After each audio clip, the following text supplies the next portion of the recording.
बिस्मिल्लाहिर्रहमानिर्रहीम, अस्सलाम वालेकुम नाज़रीन, welcome to my YouTube channel. नाज़रीन, अगर मेरे यूट्यूब चैनल के ऊपर नए हैं तो काइंडली इसको सब्सक्राइब करें और बेल आइकन को जरूर दबाएं ताकि हर आने वाली नई वीडियो जो है वो आप तक पहुंच सके। नाज़रीन, पिछले दिनों ईरान और इसराइल की लड़ाई ने पूरी दुनिया को तबाही के दाने पे खड़ा किया हुआ था। जिस तरह आपने देखा होगा कि जिस तरह दोनों ममालिक का जो तसादम था वो बहुत ही खतरनाक नोयत इख्तियार कर गया था, लेकिन अचानक ऐसा क्या हुआ कि दोनों जो है ममालिक के दरमियान जंगबंदी हो गई। तो नाज़रीन, जिस तरह आपने देखा होगा कि इसराइल का जो घमंड था कि ईरान जो है वो उसके मुकाबले में, यानी कि जो फौजी सलाहियत है ईरान की, वो इसराइल के मुकाबले में जो है वो ना होने के बराबर है। और इसराइल जो है वो इस खुशफहमी में था कि वो जो है वो जब ईरान के ऊपर अटैक करेगा तो वो अपने अहदाफ को आसानी के साथ निशाना बनाएगा, और ईरान जो है वो इतनी सलाहियत नहीं रखता है वापसी रिटेलिएशन की। तो नाज़रीन, जिस तरह देखा कि मामला सारा जो है वो इसके उलट हुआ। जिस तरह जब इसराइल ने अटैक किया ईरान के ऊपर, तो उसी तरीके से ईरान ने भी बहुत ही शदीद नौयत के जो है वो अटैक किए इसराइल के ऊपर, और जो इसराइल की अहम इमारतें थी उनको जो है वो टारगेट किया, जिसमें शहरियों की हलाकतें हुई हैं।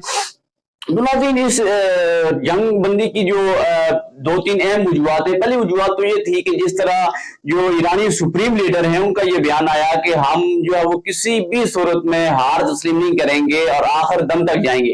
तो नाज़रीन, ये इस सूरत हाल को वादे करती थी, क्योंकि जिस तरह आपने देखा होगा कि ईरान के जो टॉप मिलिट्री कमांडर से उनकी जिस तरह कुछ लम्हों में शहादतें हुई हैं, तो पूरी ईरानी कौम जो है उसमें गम और गुस्से की लहर थी, और उन्होंने इस बात का ऐद कर लिया था कि वो इस जंग को जो है वो आखिर दम तक लेके जाएंगे, यानी कि वो किसी भी सूरत जो है वो पीछे हटने वाले नहीं थे। तो नाज़रीन, जब इसराइल ने ये भांप लिया कि ईरान जो है वो तो एक आखिरी हद तक चला गया है, और जब आपको पता है कि जो मौत का खौफ है वो जब इंसान से निकल जाता है तो वो कुछ भी कर सकता है। तो नाज़रीन, इसके अलावा जो दूसरी अहम चीज थी कि मशरिक़ वुस्ता के अंदर जिस तरह हिज़्बुल्लाह और हमास ने जो अमरीकी मुफादात थे, जो अमरीकी अड्डे थे, उनको जिस तरह टारगेट करना शुरू किया ईरान की सपोर्ट के साथ। तो नाज़रीन, ये अमेरिका के लिए भी बहुत खतरनाक था, क्योंकि अमेरिका ने जो है वो कई अरसे से मशरिक़ वुस्ता के अंदर जो है वो अपने जो अड्डे हैं और वहां पे हवाई जहाज और मिलिट्री तैनात की हुई है।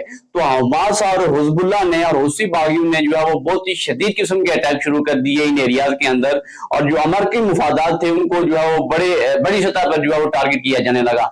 नाज़रीन, इसके अलावा जो इसराइल के अंदर से आवाजें उठने लगी, जिस तरह आपने देखा होगा कि जंग के माहौल में जब इसराइली कौम के अंदर एक अफरा तफरी की कैफियत और खौफ व हराश की कैफियत फैल गई, तो वो नेतन्याहू के खिलाफ जो है वो आवाजें उठाने लगे, और उन्होंने जो है वो नेतन्याहू के खिलाफ जो है वो मुजाहरे शुरू कर दिए। क्योंकि जब भी अटैक होते थे तो शहरियों के अंदर न सिर्फ खौफ हरास फैलता था, बल्कि हुकूमत उनको जो है वो बंकरों में जाने का कहती थी और अपनी हिफाजत जो है मुमकिन बनाने का कहती थी। लेकिन इसराइली जो शहरी थे वो इस पर गम गुस्से की कैफियत में थे। सेम यही सिचुएशन अमेरिका के अंदर थी। वो भी जो है वो ट्रंप की जो पॉलिसियां थी या जो इसराइल की मदद थी जो है वो उसके खिलाफ जो है वो ट्रंप के बिल्कुल खिलाफ थे, और अनकरीब ये था कि दोनों अमेरिका और इसराइल के दरमियान बड़ी सतह के ऊपर जो है वो हुकूमत के खिलाफ मुजाहरे फूट पड़े। तो नाज़रीन, ये भी एक बुनियादी वजह थी जब इन मुल्कों ने भांप लिया कि अंदरूनी तौर पर भी हमारे लिए खतरा जो है वो उभर रहा है। तो दोनों ममालिक जो है वो सीज फायर में जो है वो, जिस तरह अमेरिका बुनियादी तौर पे तो ये कहता है कि उसने किरदार अदा किया। तो नाज़रीन, इसके अलावा जो दीगर ममालिक हैं, और जिस तरह आपने देखा होगा कि काफी जो ममालिक थे वो ईरान की सपोर्ट में भी सामने आए, और जिनमें बाद मुस्लिम ममालिक थे जो खुलकर जो है वो ईरान की सपोर्ट में आए, और जिस तरह ये नंगी जिहादियत थी इसराइल की उसको कंडेम किया। जिस तरह आपने देखा होगा कि रशिया था और चाइना था। तो नाज़रीन, इनकी सपोर्ट ने भी जो है वो इसराइल के लिए बड़ी मुश्किल पैदा करती थी। तो नाज़रीन, ये वो फैक्टर हैं जिनकी वजह से जो है वो ये जंगबंदी जो है मुमकिन हुई। लेकिन अभी भी जो है वो मसाइल मौजूद हैं।